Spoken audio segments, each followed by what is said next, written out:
Hola, bueno, a diferencia de los ponentes o de los que nos han acompañado esta noche, ellos están trabajando de algún tiempo todos los temas de estética y arte en la Amazonía, de tal modo que para mí ha sido un placer escucharlos y aprender de ellos. Digamos, lo que me corresponde en este caso es hablar un poco de la realidad de la exposición Paul Albildo, de alguna manera a partir de lo que yo he visto, de lo que pueda manejar y los vínculos que pueda establecer, las preguntas que puedan de repente inquietar un poco a ustedes, en relación también con lo que he escuchado, ¿no? Y con algún tipo de background que me asiste de alguna manera, ¿no? Entonces, esta primera imagen, por ejemplo, está en exposición. No es muy grande, es pequeña, al menos la que está en exposición. No sé también si será esta misma, porque tú ves ahí la hoja de cuaderno. Sí, es la misma. Es la misma, sino que le hemos cortado, bueno, okay. Le hemos perfilado. Y yo recuerdo a algunos artistas de Bellas Artes vinculados a la Amazonía. Hay un artista en particular que me viene a la memoria, que también hace algún tipo de dibujo con volumen, que también se va a ver en otra de las imágenes que están después. ¿Puede pasar la otra? Y después retroceder. Ajá. Este tipo de, digamos, de figura con volumen y con mucho detalle me llama poderosamente la atención. He visto varios dibujos semejantes en otro artista, con otra estética, pero con esta especie de detalle en volumen, que lo traslada también a otros organismos, como en las entidades que hemos visto con Alfredo cuando sacabas esta pantera o este tigre, ¿no? Que también me hace acordar por otro lado, por ejemplo, la carátula de ese disco clásico de Santana, ¿no? Que es muy del año 70, el Abraxa, ¿no? Ok, a ver, retrocede un poquito. Entonces yo creo que ahí hay algo en común, me parece interesante. Uno de los temas que he estado capturando de la charla es este vínculo entre, digamos, una plataforma institucional más establecida, ya sea Bellas Artes o museos y galerías, como decía Alfredo, en el caso de este señor Amaringo, ¿no? Que por otro lado se hizo muy popular en Lima en la década del 70, ¿no? En la Galería 9 probablemente, o en Trapecio, digamos, se hizo muy popular también entre el público limeño, con cierto tipo de estética, en verdad, mucho más, con menos elementos, mucho más, entre comillas, limpia, quizás en términos de esa aceptación del público limeño, ¿no? Regresando a esta pieza, me parece que la concentración de detalles digamos, el elemento orgánico me parece a destacar. Y la otra cosa es el vínculo otra vez con el chamanismo, ¿no? O sea, con la figura, o en todo caso, con el consumo de ayahuasca, ¿no? Que está presente en varios de estos artistas. Lo que yo no sé, por ejemplo, porque he tenido ocasión de trabajar más el tema, es hasta qué punto Paul tiene ese tipo de prácticas. Por otro lado, si proviene más de una herencia, digamos, como decía Pablo Macera, si proviene más de familias vinculadas a los colonos o más vinculadas a las comunidades, ¿no? Eso no puedo saberlo porque no lo he entrevistado, no he tenido tiempo, en verdad. Me hubiera encantado, pero no he tenido tiempo. Pero puede contestar. No, pero que ahora no, porque estoy en la charla, ya después será una entrevista otro día cuando haya tiempo, ¿no? Ahí le sacaré todas las posibles variantes que tengo ahorita para descartar o no, etcétera, ¿no? Entonces, me parece interesante ese detalle. Claro, si se fijan bien atrás hay otra vez ese paisaje que muy bien presentó Juliana Vidarte, ¿no? En este rescate. Me ha llamado poderosamente la atención la idea de compartimentar esa historia en relación con un momento paradisíaco, luego con el momento del caucho y finalmente una nueva situación. No sé hasta qué punto, y eso corresponde al papel de, digamos, de intérpretes o vinculado a probablemente una conciencia ilustrada, no sé si es de la universidad, de la academia o desde qué lugar se está en ese momento construyendo un discurso en relación con este tipo de trabajos, ¿no? ¿Sigue? Aquí otra vez esto ya está más claro en el caso de una entidad de la naturaleza. Es como si de pronto esta entidad pudiera girar, ¿no? Y uno pudiera acompañar en ese giro y en ese giro no perdería nunca volumen. Eso es una cosa que es curiosa. Puedes pasar así. Estas ya creo que tienen esta clave más mitológica que hemos visto hace un momento, que habían otras entidades parecidas en el taller de Martínez, que ha saltado. Curiosamente, he sacado la mayor cantidad de imágenes que correspondían a esas entidades porque para mí no tenían mucho sentido, pero dejé esta, y después que he visto tu ponencia, he visto que he reconocido varias de esas entidades. Claro que esta no tiene tanto que ver con la exposición y por eso también las retiré, ¿no? A ver, sigue. Y esta es la última de esto que puse ahí porque me parecía que eso tiene que ver con el agua un poco, ¿no? O sea, es más yo la siento o la percibo como una entidad marina muy orgánica o parte de un organismo, de un cuerpo. ¿Sigue?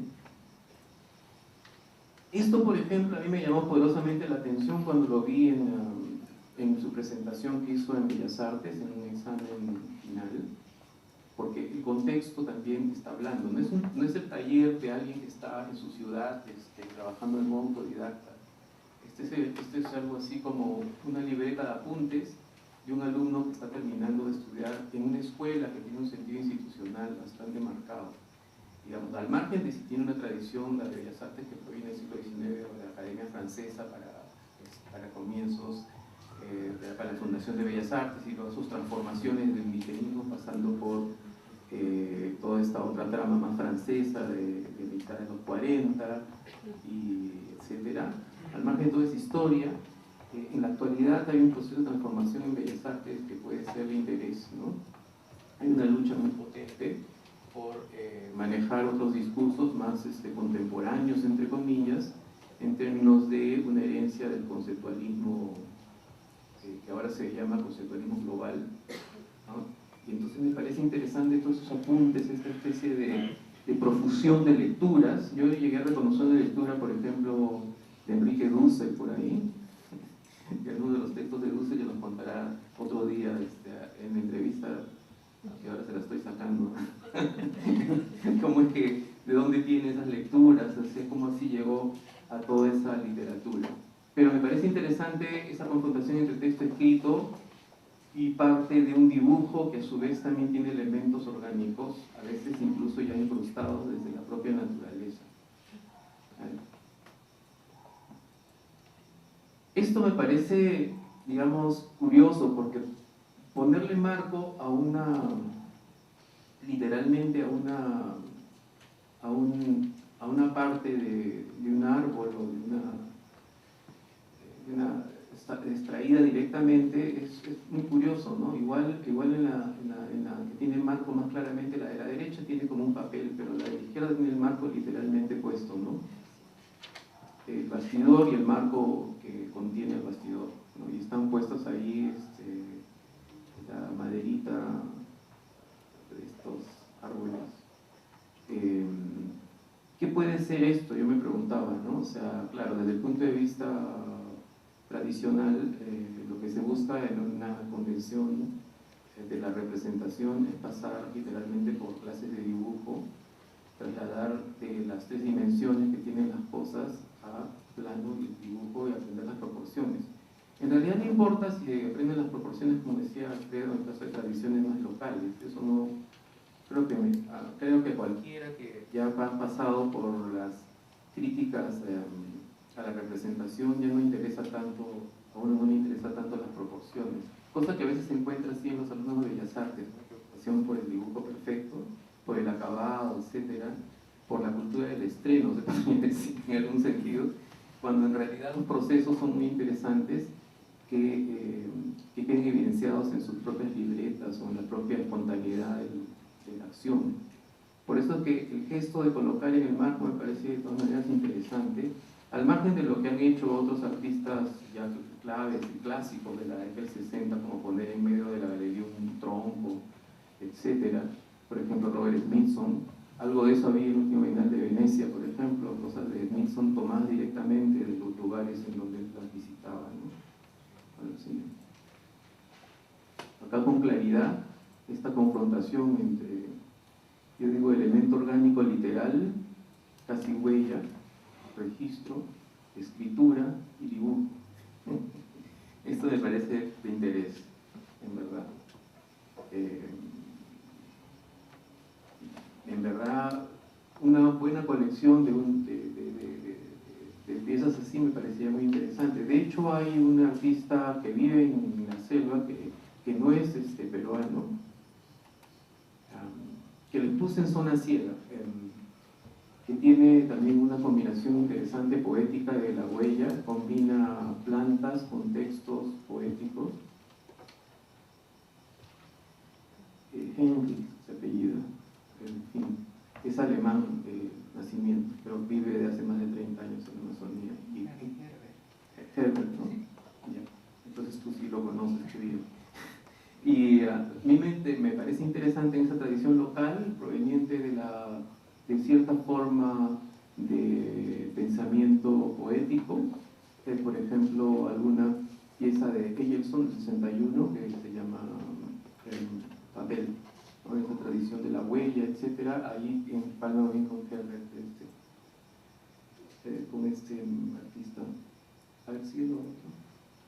Aquí no sé bien qué pensar, ¿no? Porque por un lado está la tensión vehiculada por la academia de otorgar cierta técnica para trasladar el color a la imagen y hacer, digamos, un traslado apropiado, eficiente, bajo la idea que estás representando una planta, y a la izquierda ya está la planta colocada tal cual directamente.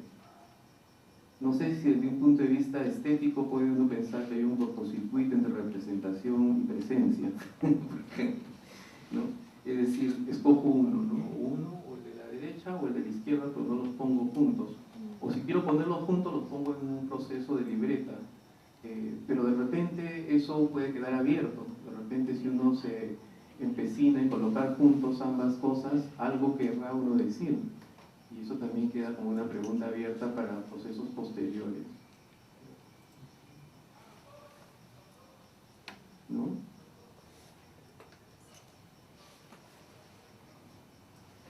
De alguna forma, claro, está lo mismo que está en las libretas, pero sin el texto, ¿no?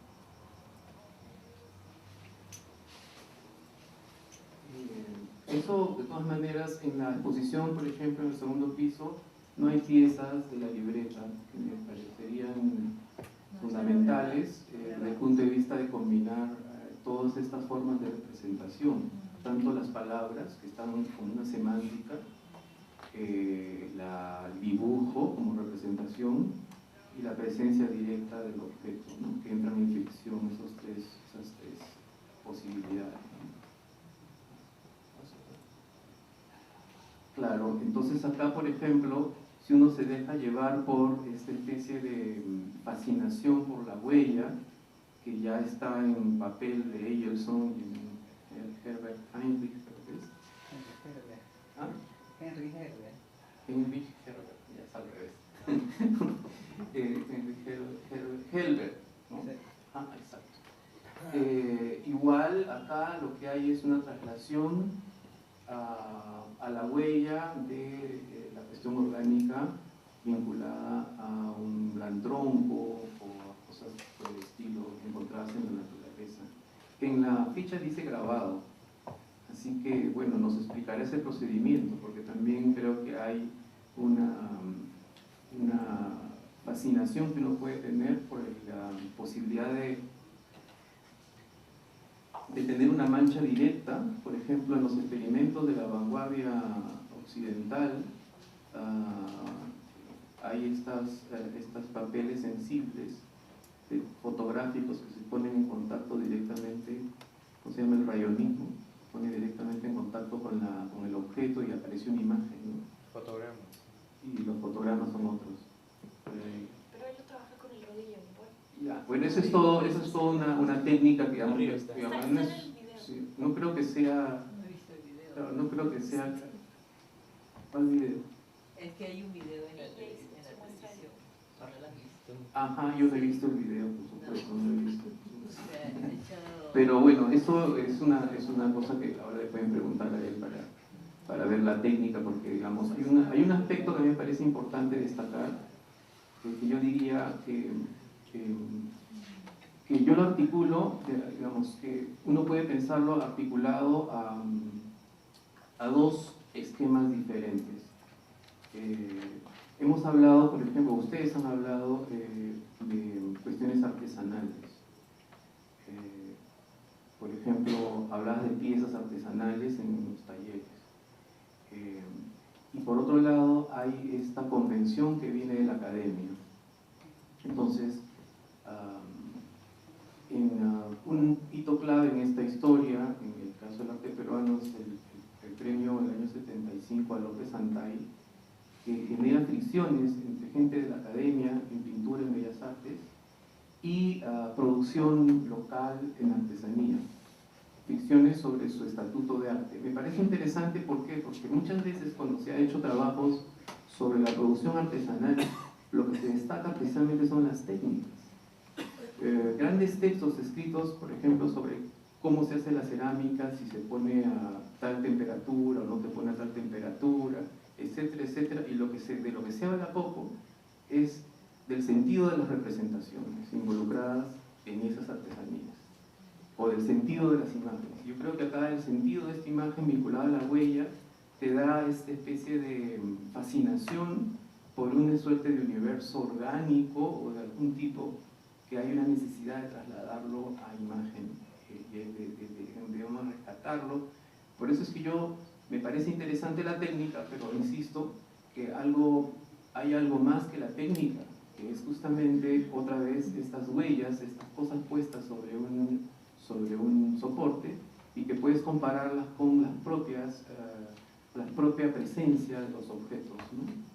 No sé si eso, otra vez, dialoga o no dialoga con las representaciones. Aunque uno podría decir que esto es representación y al mismo tiempo es huella, ¿no? Eso también es cierto. Sí. Y acá es fascinante, por ejemplo, identificar esta compartimentación de motivos, de fragmentos del cuerpo, del rostro, la oreja, etc., con una pieza de Mario Hacha, fotografiada por no es Billy Pérez, el otro es el fotógrafo de secuencia que en esa época hacía fotografía de la vanguardia en Perú en los años 70, Fernando La Rosa. Es justamente una pieza muy parecida en la fragmentación. Es la que está en un artículo que, digamos, que es como una especie de, es como el testimonio, una carta al futuro de Juan Hacha cuando se va del Perú. Entonces él se va el 70-71 y hace un texto para una revista italiana, y ahí comenzando el artículo, o sea, sin haber escrito ni una palabra, la primera imagen grande es una imagen semejante a esta, ¿no? Con partes del rostro, del cuerpo, partes de otras cosas, etcétera, que juega muy bien con el conceptualismo de época o el arte contemporáneo de época, y por eso es que comanda el texto de Juan Hacha, que se llama Risveglio revolucionario, despertar revolucionario, porque ahí esa vanguardia no se llamaba conceptualismo ni objetualismo todavía para Juan Hacha, sino se llamaba guerrilla cultural. Entonces me parece interesante esas coincidencias. Pero de todas maneras, en este video, que no es muy largo, ¿cuánto dura? 2 minutos. En 2 minutos, no solamente hay imagen digamos, literalmente vinculada a la fotografía, sino que además hay dibujo, es decir, animación. No, es otro. Eso se lo... Yo he visto los dos puntos como si fueran uno, lo siento, o sea, para mí es uno porque está puesto en un solo reel, ¿no? Entonces ahí aparece eso y luego aparece lo otro, entonces yo lo he visto como si fuera una sola entidad, quizás es un problema de exposición, ¿no? Y como les digo, yo estoy tratando de comentar lo que he visto, darles mis alcances, y tal vez ahí pues hay deformaciones naturales en la medida que es lo que yo puedo aportar, ¿no? Entonces para mí era como un solo video, me extrañó un poco, sí, que hay sea una estética fotográfica y el otro sea una animación, pero bueno, podrían haberlo separado, aunque sea con una palabrita que se separa pues las entidades, ¿no? No, la verdad que he visto todo de un solo tiro, o podrían ser dos pantallas diferentes, ¿no? Para que se separen con claridad. Pero igual, si están puestas en una misma sala, deben estar en relación. Para mí era interesante esa combinación, ¿no? De por sí. Yo me acuerdo de haber visto esta animación en la presentación, pero no había visto la otra. Por eso me extrañaba esa especie de fusión, ¿no? Que bueno, ahora resulta que no es una fusión, pero bueno, ya por alguna razón ha quedado así, ¿no? Y que, claro, es máximo, he pensado a partir de estas imágenes unos 20 minutos. Esto, por ejemplo, me parece muy interesante porque se habla del mundo Kene, que tiene que ver otra vez con, según entiendo, que son las mujeres de las comunidades las que consumen, las que hacen el tejido, y ese tejido y esa geometría también está vinculada otra vez al consumo a una cuestión cerebral, ¿no? Al consumo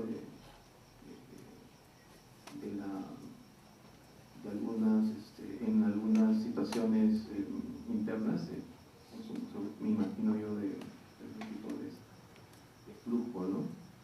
Por no decir ayahuasca, no sé, eso también lo sabrán algunas personas que están más compenetradas con el mundo de las comunidades.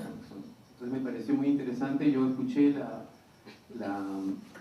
Lucila me pasó unos archivos de la presentación de Arbildo, lamentablemente no estaban bien grabados también, algo les pasaba y entonces los he visto lentamente, y claro, él hace una alusión al rol de la mujer, ¿no? en las comunidades.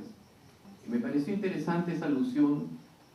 Otra vez creo que había he visto por ejemplo en exposiciones en el Museo de la Cultura Peruana otra vez esta relación entre el Kené y el mundo femenino, y me parecería interesante otra vez preguntar qué tipo de situación se espera, dando ya digamos, para futuro, pensando en estas recuperaciones de la historia, de la memoria, ¿no? ¿Qué tipo de vínculo se puede estar planteando entre las situaciones que se aproximan de intentos de modernización forzados, de vuelta hacia la tradición o de articulación con lo contemporáneo? De todas maneras, me parece que en las piezas de Arbildo hay un elemento que nos aleja o nos propone una distancia distinta entre la producción que hemos visto de Amaringo o las cuestiones más vinculadas al tejido mismo de la sensibilidad popular, a algo diferente. No sé si eso diferente está en una estética vinculada a la fotografía, a la huella o al dibujo, ¿no? Pero esa diferencia me gustaría tomarle más el pulso, quizás a partir de todas estas precisiones de piezas, porque uno mira, y siempre es así, uno mira y lo que uno mira nunca lo ve descontextualizado, siempre está colocado en algún lugar, y entonces esta breve intervención quiere un poco dar cuenta de eso que he observado, y ahí están estas preguntas, y ya estoy listo también para hacer otras preguntas a partir de lo que he escuchado, me parece muy interesante. Muchas gracias.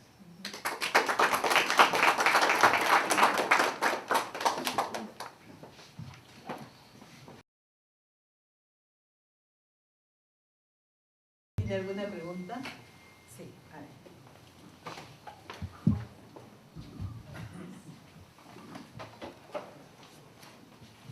Con todo lo que fue hablado y la reflexión que hizo al final Augusto, como pregunto a ustedes si tienen alguna idea acerca de por qué en general los artistas de la Amazonía han solido trabajar con la pintura, y dos, si es que como si la pintura tiene una relación con su cultura ancestral. Gracias. ¿Quieres hablar?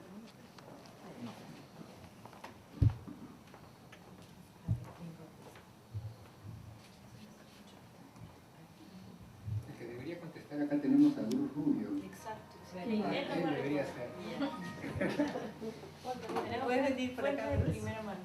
Sí, porque queremos escuchar. ¿Por qué la pintura? Parte de ella.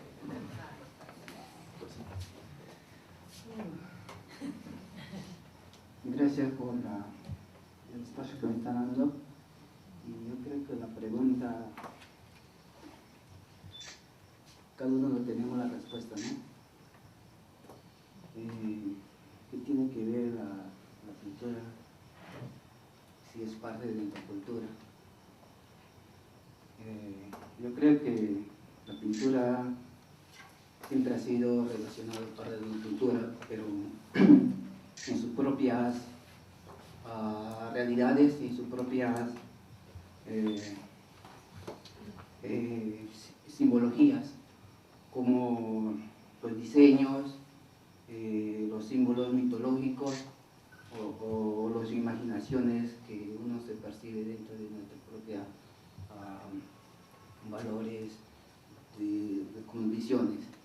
¿Qué tiene que ver con la cultura? Bueno, yo digo la respuesta está dentro de uno mismo, porque supuestamente estamos en un mundo globalizado y todos estamos influenciados un poco de todo, y cada uno de nosotros, más que todo la juventud indígena donde que yo me relaciono, estamos relacionados como para prevalecer nuestras propias visiones, nuestras propias formas de enriquecer nuestras artes, y también es como un reto a este nuevo proceso de transformación en el arte, como que se quiere entrar un término pedagógico, dialogar para seguir armonizándonos en sus distintas expresiones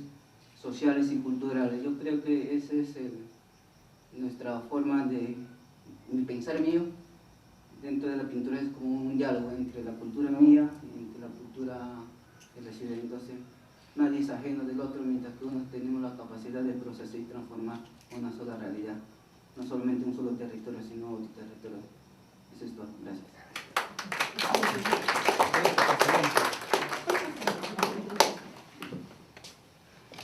Bueno, ¿alguien más quiere intervenir? Cristian, pasa adelante. Primero,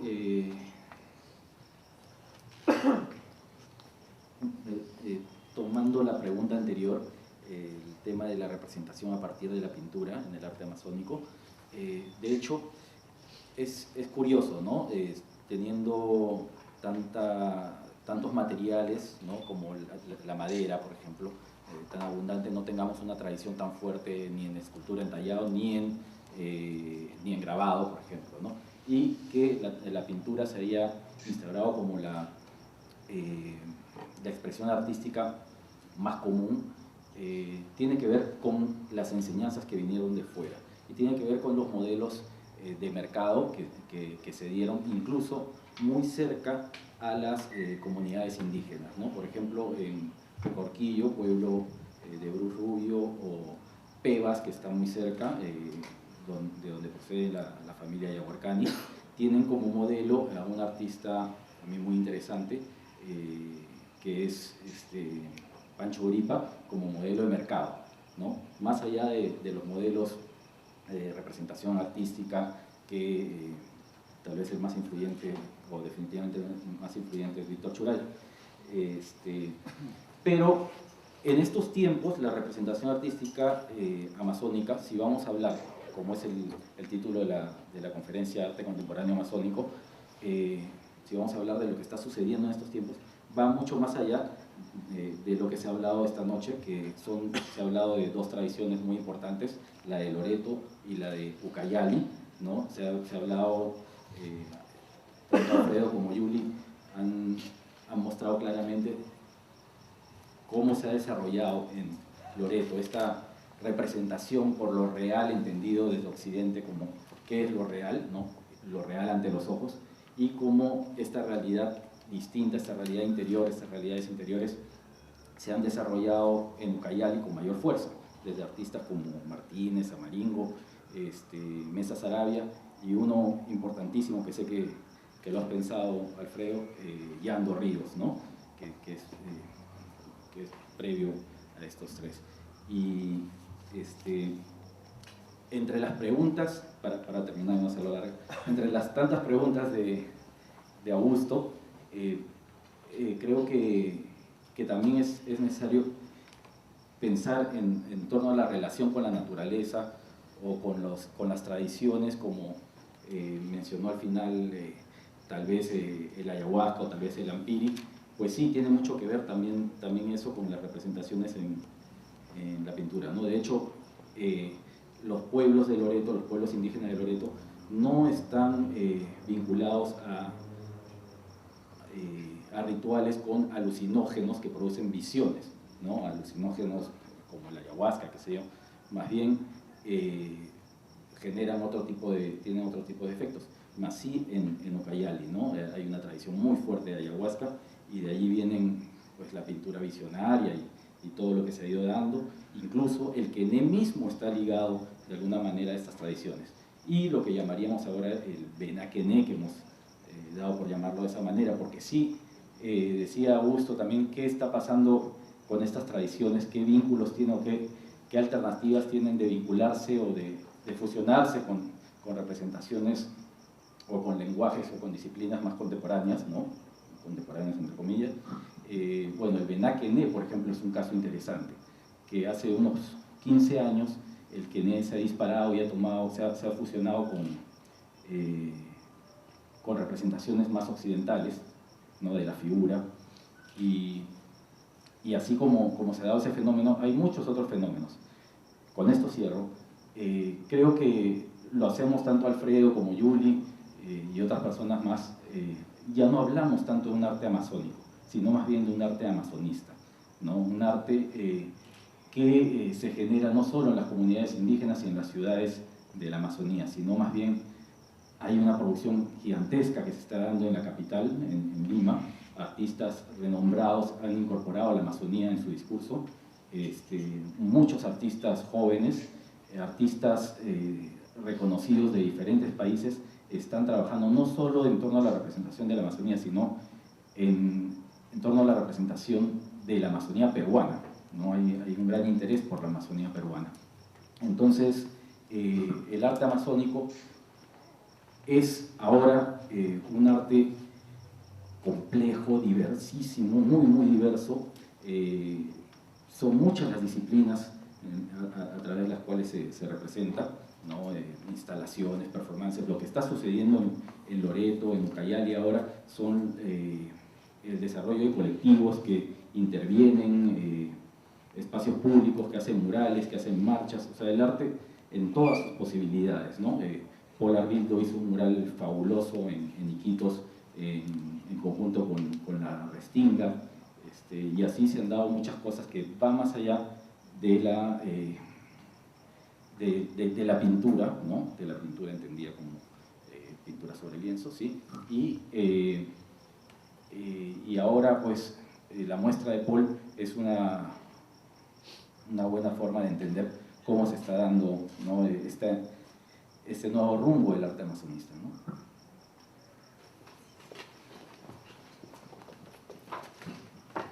¿Alguna otra intervención, pregunta?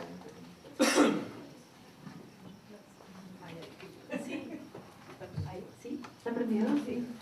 Sí, pensaba un poco en tu pregunta también sobre esta como presencia tan fuerte de la pintura. De hecho, cuando estaba preparando el material para pensar para hoy, tenía como muy claro con qué artistas quería trabajar, y luego dándole un poco más de vueltas me hice realmente consciente de que todos los artistas que había elegido, todos eran pintores, ¿sí? ¿No? Y cuando nos hacías la pregunta, yo no tengo una respuesta única, clara, como muy precisa, pero se me ocurrían algunas situaciones que había estado pensando sobre el contexto amazónico. Creo que, como decía Cristian, este interés por trabajar en la pintura puede venir desde una influencia externa. Pensaba, por ejemplo, también en estas imágenes de cosmovisiones que se llevan a cabo múltiples veces, que son trabajadas también a través del trabajo con los antropólogos, ¿no? Este interés por trasladar a las imágenes, a los dibujos, las cosmovisiones de diferentes comunidades. Y de otro lado, algo que también estaba en mi cabeza y que me ponía a pensar es la situación actual de las escuelas de arte en la Amazonía, que terminan por tener una educación muy académica, muy ligada a la pintura, y que no necesariamente han pasado por el proceso que nos explicaba ahora Augusto que está pasando la Escuela de Bellas Artes de Lima, ¿no? Que tal vez sí ha pensado en cierto camino hacia acoger una relación mucho más cercana con el arte contemporáneo. Entonces, la presencia del discurso de la pintura y del valor del discurso de la pintura está muy presente. Yo lo pensaba en el caso de la Escuela de Bellas Artes en Iquitos, ¿no? Y de que todavía en la Escuela de Bellas Artes sea un tema de discusión, ¿por qué no se debe dejar la pintura? ¿Por qué la pintura siempre tiene que ser, ¿no?, el lenguaje más importante para la expresión del artista, ¿no? En eso pensaba. Sé que no es una respuesta cerrada, pero creo que hay algunas ideas que nos permiten darle forma a ese interés hacia lo pictórico, ¿no? Sí, ¿algún comentario? Sí. ¿Alguien más quiere hacer alguna pregunta? ¿O alguna intervención?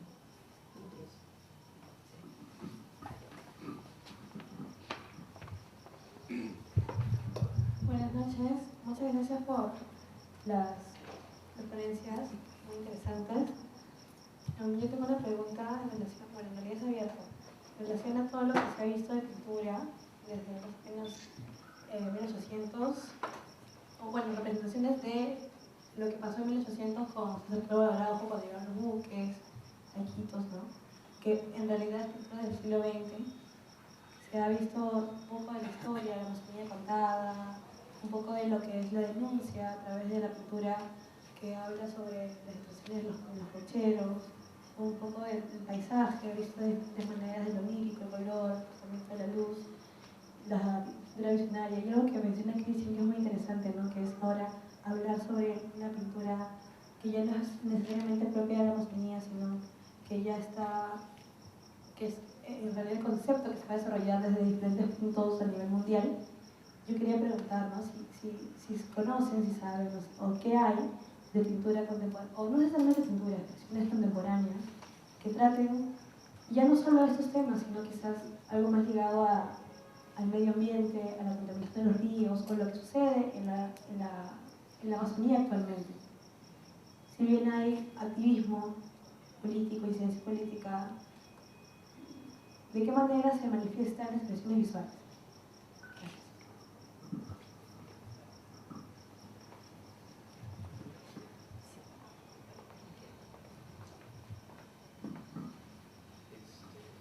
Mientras están pensando la respuesta acá Alfredo y Juliana, son los especialistas, yo quería intervenir brevemente haciendo una analogía entre lo que fue en los 70 el auge de cierto latinoamericanismo que lo comandaba un grupo de críticos de la época, entre ellos Juan Hacha. También estaba ahí un brasileño,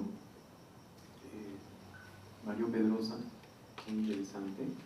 Ellos hicieron la primera bienal y la única, la primera bienal latinoamericana de Sao Paulo, en el año 78. Y luego esta generación tiene un pico final, como el momento cumbre, pero no fue el último, que es en Medellín en el 81. Pero se empieza a disolver esta cuestión de lo latinoamericano y posterior y ya en los 90, en los 2000, a ver ese momento como un momento de esencialismo y al mismo tiempo de exotización. Entonces, ¿qué quiere decir esto? Quiere decir esto que los mercados, por ejemplo, desde fuera o desde Estados Unidos, de otros lados, lo que estaban buscando era pintura latinoamericana, o sea, pintura que trabajara sus propias identidades. Y aquella pintura que no se instalara en ese tipo de estética, entonces simplemente no encajaba en las demandas de ese mercado, por lo tanto no era pintura latinoamericana. Y por eso es que la pregunta por la pintura me parece interés, porque es como decir, ¿qué cosa identificamos como arte, ya no amazónico, como decía Cristian, sino amazonense, creo que Amazonista. Amazonista, disculpe. Ya que aspiras, hay una equipa ya. Tú, Juanita, ahorita te doy para que digas todo lo que quieras decir, ¿no? Amazonista, ¿no? Bueno, en fin. Y ya, por eso. Entonces, claro, ahí hay otro tema de esta exotización, claro, tiene que ver con toda esta historia que empieza con el indigenismo, ya eso lo podemos retratar.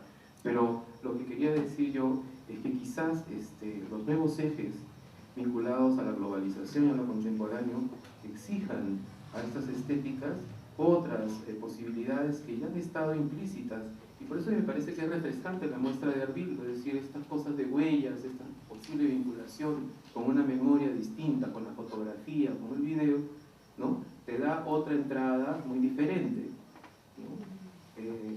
Diferente, pero no quiere decir que no esté tocando los mismos temas, las mismas cosas que a todos nos interesan, que pueden ser estas visiones, estas cuestiones mitológicas.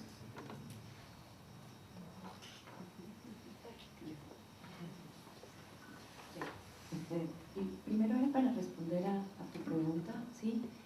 Pensando rápidamente en algunos ejemplos, yo más bien cuando te escuchaba pensaba que siento que en los últimos meses he visto muchos proyectos pensando en esta idea de conciencia ambiental o relacionada con minería ilegal o los últimos problemas del petróleo. Pensaba en el proyecto, me parece que fue el año pasado, que presentó Eddie Hirose con Blas Isasi en la Sala Miro Quesada, que era sobre el tema de la minería ilegal, Madre de Dios. Además era un proyecto que desde la fotografía y al mismo tiempo desde el dibujo, ¿no?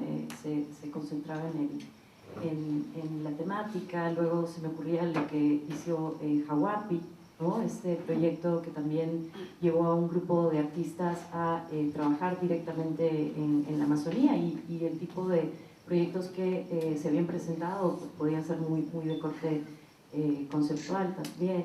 Y respondiendo a creo que la pregunta de Augusto, yo pensaba y estaba muy de acuerdo con parte de lo que empezó diciendo Cristian, ¿no? Nos hemos concentrado en ver una cosita así muy pequeña de lo que representa la producción amazónica actual, ¿no? Hay también mucho camino hacia una conexión mucho más con el tema de los nuevos medios, del trabajo a través de la fotografía, de propuestas mucho más conceptuales, que creo que entran en diálogo bastante bien con lo que es el proyecto de Paul, ¿no? Creo que hay mucho ahí todavía para seguir pensando y conectando, ¿no? con muchas artistas hoy, no solamente amazonistas peruanos, ¿no? Sino de diferentes partes del mundo también.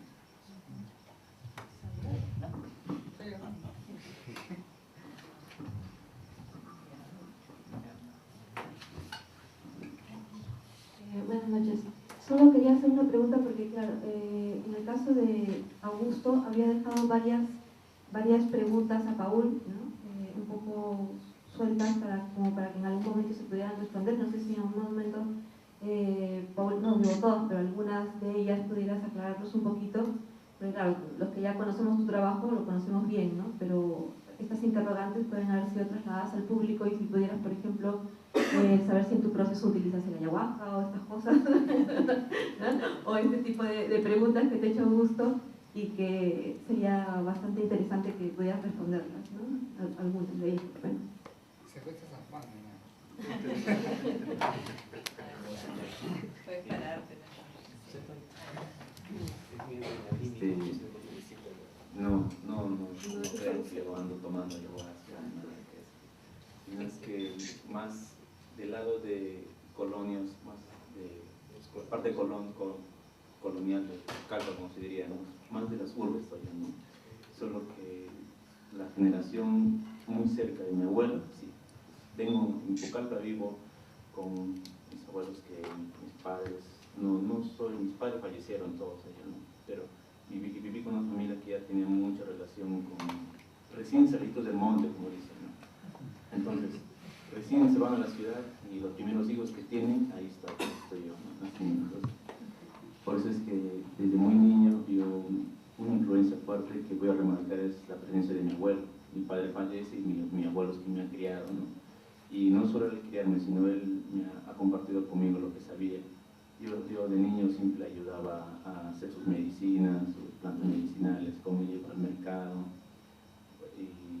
y visitaba a señoras que tenían las hierbas, allá hacíamos sus chuchuás y todos esos tragos que él tomaba, ¿no? Y siempre era casi todos los días iba con él a preparar, ¿no? Y ahí me veías a mí una camita, yo estoy ahí y estaba en otra cama, mi abuelo, y casi todo el cuarto, la mitad del cuarto estaba lleno de baldes de preparados y macerados, ¿no? Que yo era testigo, él no me daba de tomar, yo le ayudaba a preparar lo que él tomaba, ¿no? Y yo creo que eso, pues es que yo pienso que por eso él vivió hasta los 105 años, o pensé, porque él, a pesar de haber vivido en la ciudad, estar expuesto a muchas cosas de la vida en la ciudad, ¿no? Él, a pesar de eso, tomaba esos remedios y como yo era testigo de eso, él me contaba también muchas historias, como era recién venido del monte, recién salidito del monte, como nos decían, ya pues él me contaba sus historias, sus vivencias, todo eso, ¿no? También su paso por la escuela militar, por todo eso, ¿no? Y es así como un padre, pues entonces hay una influencia fuerte. Entonces él fallece y yo no sentía que no tenía otra conexión más en Pucallpa. Él era como un nexo entre ellos, ¿no? Poco a poco me he ido encontrando así una forma, viendo qué trae conmigo. Entonces, por eso es que ahora el arte que voy haciendo prácticamente es memoria, ¿no? Vienen de lugares de pensamiento, lugares de enunciación, ¿no? Pues que en clases en la Escuela de Bellas Artes nos pedían hablar, ¿qué cosa es? ¿Qué traes tú? ¿Qué bagaje cultural traes tú aquí para manifestarnos a nosotros, ¿no? Entonces, la gran mayoría de mis compañeros traían su bagaje cultural de su barrio en Lima, de donde vivían, ¿no? Todo eso, ¿no? Y yo recién llegado, no sé qué voy a contar, ¿no? Entonces, Pucallpa, entonces mi vivencia, ¿no? Y quién influencia mi abuelo en todo lo que me contaba, todo eso, ¿no? Y prácticamente, y no solo eso, sino iba en el camino encontrando gente con mismo interés, todo eso, ¿no? Y por eso es que la mayoría de obras, al final en esta exposición, más me fijo en los territorios, ¿no? En el territorio como un espacio matérico real importante, donde se realizan diferentes actividades artísticas, como ya se ven, como ya se habló ahora, ¿no?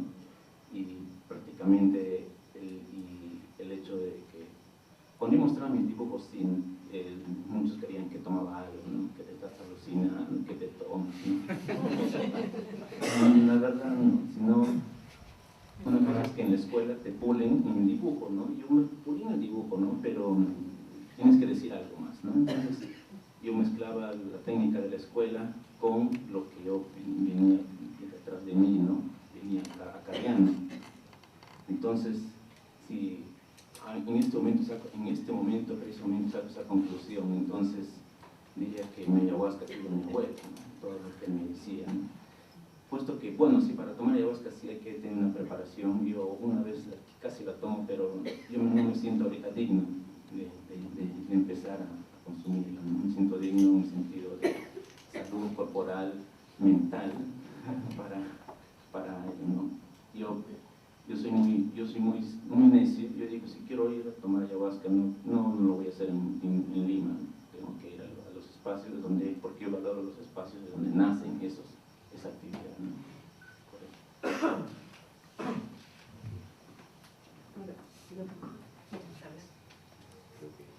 No, quería decir sobre tu trabajo y bueno, en general hablan acerca del trabajo amazonista, ¿no? Hay mucho de la psiquis, ¿no? O sea, si tú dices tu abuelo era tu ayahuasca, es como que tú tienes dentro de ti la célula, o sea, tu psiquis está plena de lo que tú has vivido internamente, es más que evidencia, eres tú, es tu célula, y eso quizás, bueno, yo te digo cuando he subido, ¿no?, a ver tu exposición, es como que al frotar el tronco, es como que tú te metes dentro del tronco y tratas de que esa mezcla entre tu trabajo hacia afuera, se lo muestres, ¿no? Es como que tú eres, te hundes, ¿no? Y quizás, no sé, pero no sé si yo estoy hablando correctamente o incorrectamente, simplemente te lo digo desde mi posición de espectadora, ¿no? Y tus dibujos, más que aquellas cosas que son así pulcrísimas, se nota dentro de ellos también esa magia, ¿no? Esa vivencia que está metida dentro de ti, ¿no? Y bueno, hay muchos pintores que en la Amazonía que precisamente trabajan el mito, pero es la psiquis que está, no solo la ayahuasca, es la psiquis, o sea, tú vas a la Amazonía, el agua, el viento, todo, ¿no?, te zambulles. No sé si... Quiero hacer una observación. Había citado yo este primer acontecimiento que está en los orígenes, se podría decir, casi orígenes del arte contemporáneo latinoamericano, que es Sao Paulo, esta primera bienal que es sobre mitos y magia del continente, se llama esa bienal. Y las críticas que resultan y el enfrentamiento con los artistas contemporáneos es bastante paradójico. Oiticica, que es uno de los artistas brasileños más reconocidos, estuvo en contra de este tipo de presentaciones y hizo una performance con un grupo de artistas brasileños que se llamó Mitos Vacíos, ¿no? Y él decía que se sentía más cerca de Nueva York que de Lima, ¿no?, hablando con Hacha, que era peruano, digamos, ¿no? Entonces, creo que en el caso de la pintura amazonista, y por eso les voy a preguntar a Alfredo que nos explique por qué amazonista, digamos, y por qué no simplemente amazónica. Hemos estado viendo la importancia que tienen estos mitos. Igual, cuando uno reflexiona en términos más amplios sobre cuestiones culturales, siempre aparece la situación de relación con el mito, ¿no? En filosofía, por ejemplo, el profesor David Sobrevilla, cuando hablaba sobre la posibilidad de una filosofía en América Latina, en el Perú, tenía siempre que citar los trabajos de algunos mexicanos que son pioneros sobre los nahual, de León Portilla, por ejemplo, es del 49 ese trabajo, y luego ya los trabajos que han aparecido en el Perú sobre la posibilidad que hubiera habido una filosofía en el mundo precolombino, etc. Y siempre aparece el mito, ¿no? Y por eso el mito, ahora recientemente, por ejemplo, se ha publicado este trabajo de Zenón de Paz, es muy bonito, sobre el mito de dioses y hombres de Baruchiri, la traducción de Arguedas y otras traducciones sobre estos mitos fundacionales de la quechua. Entonces, el mito siempre es como una especie de horizonte que se traslada a las representaciones, y en ese sentido son presencias muy fuertes. Yo diría que esas representaciones se pueden llamarse auráticas en términos benjaminianos, es decir, tienen una carga muy potente, pero de ahí a vincular o articular eso con el mundo del arte y luego con el mundo del arte contemporáneo, hay todo un complejo de mediaciones que van desde mediaciones de mercado, mediaciones de museo, etcétera, que son muy interesantes, y eso a veces uno lo olvida. Yo lo he felizmente olvidado cuando estaba escuchando a Alfredo y a Juliana, ¿no? Me parecía interesante olvidarse de eso, pero eso está ahí. Por ejemplo, en Cusco hay otro artista que se llama Edwin Chávez, que es muy parecido en la sensación del taller a la ¿no? Sí, es profuso de representaciones, entra en esta cosa de este terror al vacío, baúles con muñequitos de todo tipo, de tradición barroca, o sea, hay una cuestión escultórica, hay una cuestión de imaginario, etcétera, etcétera, pero igual él hasta qué punto se vincula, ¿no? Con las mediaciones del arte. El acto físico mismo de relacionarte con lo artístico. Entonces, y precisamente eso, a pesar de que hay un concepto que viene del mito, viene de otras cosas, no se pone en primer plano, ¿no? Entonces, lo interesante de los artistas amazónicos es que todas esas fronteras se borran, ¿no? Porque muchos de ellos vienen de tradiciones autodidactas o digamos, siento en ellos pulsiones muy lejanas a los artistas más de galería o de museo.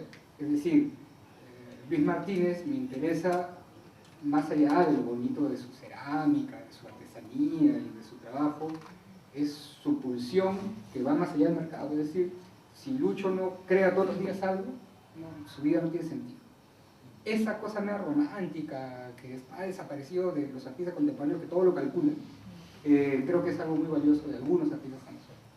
Ahora, eso no impide que se pueda dialogar con lo conceptual, con lo contemporáneo, en plantear, digamos, distintas formas de armar digamos, lo físico con el concepto, ¿no? Pero, y bueno, lo de amazonismo es eso, ¿no? O sea, digamos, si vemos un paralelo, la década del 20, 30, es la época del rescate de la cultura andina y el surgimiento del indigenismo, los 90 y el 2000 es otra cosa, ¿no? Es el rescate del espacio amazónico, el reconocimiento de la cultura amazónica, y por lo tanto estamos hablando del surgimiento de un arte amazonista, de gente que no necesariamente es amazónica, pero que trabaja el tema amazónico, como Harry, no sé, lo más de Catacao, como Harry Chávez, por ejemplo, ¿no? Que le da una vuelta a toda esta cuestión de lo mítico, lo conceptual, que es la cultura que no es pintura a la vez, ¿no? Con objetos.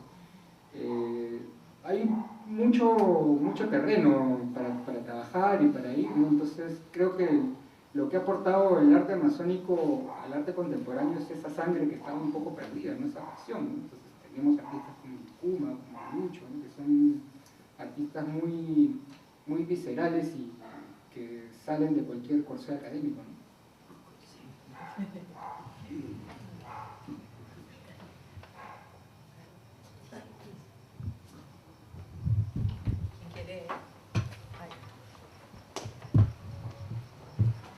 Buenas noches. No alcancé a escuchar a Juliana porque no llegué a tiempo con este tránsito tan imposible en Lima, razón por la cual en 2 años yo voy a ir a radicar a la selva, ya lo he decidido. La ciudad todavía estoy definiéndola según consejos de gente que ha ido allá, pero ahora no les voy a pedir consejos dónde ir a vivir. Simplemente, como yo solamente he visto de lo que mostraron solamente pintura, si han considerado estudiar o han investigado o investigarán o no lo quieren hacer el arte utilitario, que muchos a veces los teóricos no lo consideran como arte, ¿no? Para mí sí es arte, ¿no? Aquel que hace una azucarera y la decora o le da una forma especial o utiliza un mate para usarlo, o sea, el arte objetual. Si es que lo han investigado en la selva, en la Amazonía, o piensan investigarlo, o simplemente no lo desconocen o no lo consideran así. Y por ejemplo, este es un tejido en Ayacucho, si consideran también el tejido, el arte textil como una obra de arte, para mí sí es hecha el arte de Ayacucho.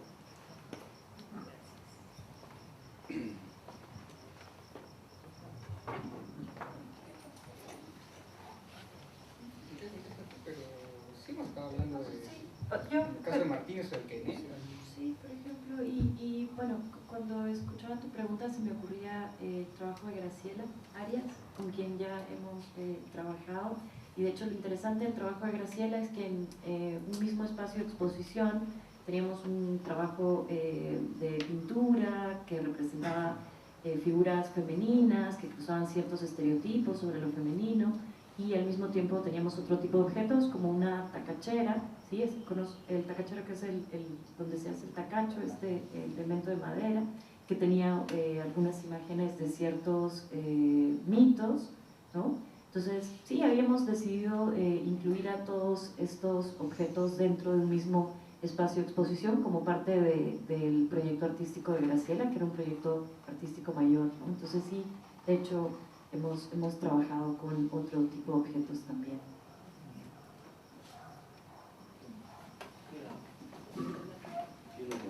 Complementar un poquito también. Lo que pasa es que los elementos utilitarios que la mayoría de las comunidades tienen son elementos cotidianos, son elementos que ellos los usan para cocinar, para cazar, para machacar la comida, elementos para comer, todos insumos que son parte de su vida cotidiana, ¿no? Y que obviamente ellos nos dicen que esto es arte, lo que estoy comiendo sobre arte, ¿no? Y entonces cuando va alguien, una vez que está en un museo, recién es considerado arte, y eso ha sido una dialéctica que ha sido difícil comprender también, ¿no? Por eso es que ahorita, ahorita no, desde esta mirada aquí estamos viendo que son obras de arte, pero si nos vamos a ellos mismos, para ellos no son obras de arte, ¿no? Son objetos que han sido cotidianos, ¿no? Ahora sí hay una mirada ya más expansiva de estos productos, y ellos ya tienden a catalogar que ya el objeto que yo usaba como en mi cocina, ahora lo puedo reproducir, ¿no? Y pueden ser ahora ser catalogados como arte y son cerámicos. Todo eso volvemos todos los cerámicos que hay ahora, ¿no? Eso es,